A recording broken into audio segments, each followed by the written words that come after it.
Hey, what's going on, folks? It's Larry at Packmaster's Dog Training. Before I get into the question I was asked by several people, I guess there's a post on one of the forums or something I put out, I don't know. There's a little bit confusion about the e-collar work. I want to make a quick statement about something a friend of mine sent me this morning. She was on Amazon going to buy my book, and she sent me the link, and you know, on the bottom when you go to buy something on Amazon, a lot of times it'll say people who bought this also bought this. Well, it was my book, and then what it showed was a lot of people that bought my book, and then there was a really low budget e-collar next to it saying that people who bought this book bought this e-collar, and it was a piece of garbage e-collar, you know, one of these low budget ones. I don't know if this is just a marketing thing that Amazon does, or if people are actually buying this e-collar to go along with my book. I hope not. I hope that's not the case. People know I'm a huge advocate of good e-collar training, right? I don't shut up about it. I scream it from the rooftops nonstop. I am just as vocal about using shitty, crummy e-collars, low budget e-collars, and there's a few reasons why. First of all, they're made like garbage. They're cheap. They won't last. More importantly, they're extremely inconsistent with their stimulation, and many times the lowest level on these collars is way too high for the dog. And that's not humane training. That's not good dog training. They're garbage. So please, if you're going to follow the information I put out, spend $200 and get yourself a high quality e-collar. Everybody knows what e-collar I use. I'm not sponsored by that company like many think. I don't get paid to say that. It's because it's a good quality e-collar. Okay, you could use any of the good quality brands out there, but spend the money. You have to be fair to the dog. And these low budget crummy e-collars, man, I hate them. I'd rather you not do e-collar training than use one of those e-collars, okay? That's enough of that.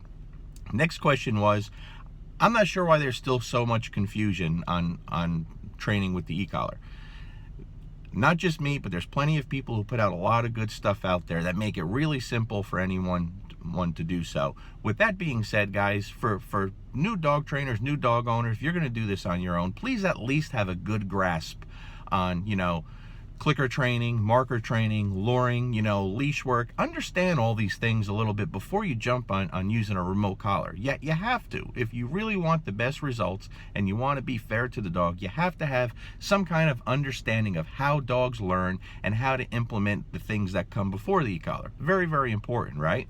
With that being said, where the confusion came from, I saw a discussion and I chimed in there a little bit, but I'm a fat finger typer, and I can't, that's why I do the videos. I can't write that much with one finger. But there's always confusion. Do I use the e-collar before I give the command? Do I use the e-collar as a tap after the command? Here's the thing, guys. I've broken it down step by step probably 1.5 million times. And all the annoying, boring videos I have, I wrote the book to simplify it for everyone. I priced it so anyone can own it. And I made it really, really simple. And I'll say this hopefully one last time. When we're conditioning the dog to the e-collar, we teach it several different ways, right? We're teaching it we're using a long line. We're basically using it with the recall to start, where we're holding the continuous button before the command, and then we give the command, right? When the dog turns to us, we turn the e-collar off, we mark a reward. Just in a nutshell, right? We're also teaching it by giving the command and then with a tap immediately after the command, helping the dog with the leash if necessary, right? When the dog turns to us, marking and rewarding, okay? We're also doing that when the dog is away from us on the long line. We're doing it without a command, where we're just tap, tap, tap, whatever, helping him with the leash.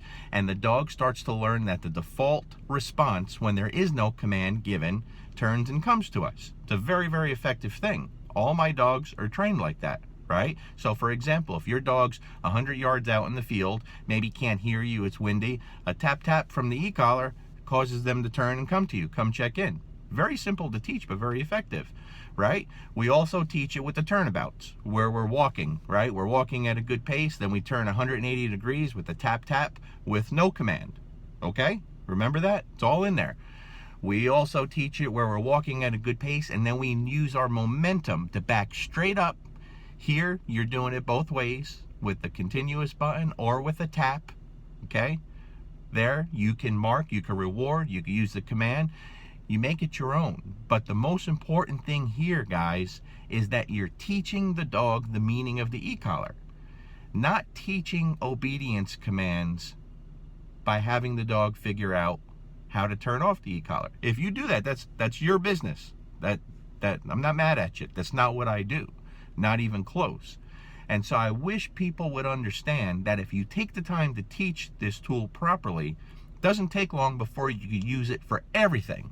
And then what happens is you get to a point where even the average dog owner can implement it in their life to make their lives a lot easier and a lot happier by providing the dog with a lot more freedom, okay?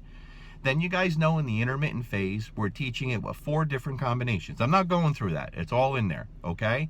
The intermittent phase is where you're going to spend the most time. This is where you're really teaching the dog, but you're also teaching the dog how to respond without the e-collar. We don't want the dog to have to listen to an electronic command the rest of his life. The final goal, just like my dogs, is that the dog will listen to the verbal command with no tools on. That should be the final goal, right? So you take some time here. This is where we start adding some distance to the command, some distraction, right? We start doing all that.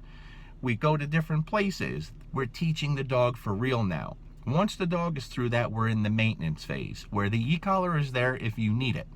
Once we get to that phase, guys, I never use the e-collar before a command. Why would I do that? The dog is trained. Okay, so I'm not using the e-collar once the dog is trained before a command. It's there if you need it. So for example, my dog is out in a field. I say, Luca, come. He doesn't come immediately. Then it could be a tap right after the command. Then he knows, I gotta really do what he says. Okay, he wants me for real. Then he goes. You understand what I'm saying? Let's say I'm doing positional work. Luca is out in the field and I'm telling him down, sit, stand. I'm going through his positions. Let's say I say down, he's down. I say stand. He doesn't stand immediately. I could just tap the e-collar without repeating the command. If you repeat the command, that's fine. But without repeating the command, I tap that e-collar. He's going to default to the last command I gave him, which is a stand. And I've shown it a bazillion times before.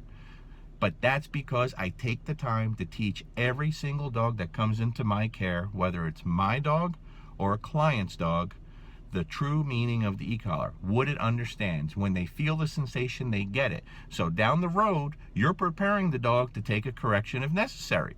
Nothing wrong with using it for corrections, but put the time in to teach the dog the language first, okay? I hope that clears up any confusion. So in the teaching phase, guys, I'm teaching it every way possible. Why do I teach it before the command and after the command? Because it works, and it works better. And the dog learns it inside and out. Do you understand? There's no confusion there. So please, be fair to the animal. Have compassion and take your time and do it properly. Stop rushing. Stop rushing through everything. This is a process. All right, folks? Listen, I hope everyone has a really great Merry Christmas, a Happy New Year. I'm going to try to stay off of here for a while.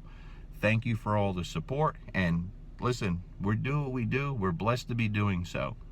So if you woke up this morning, you're blessed. All right? Take advantage of it. Enjoy life. It's short. Enjoy your dog. They're not with us long enough, folks. Okay? Peace.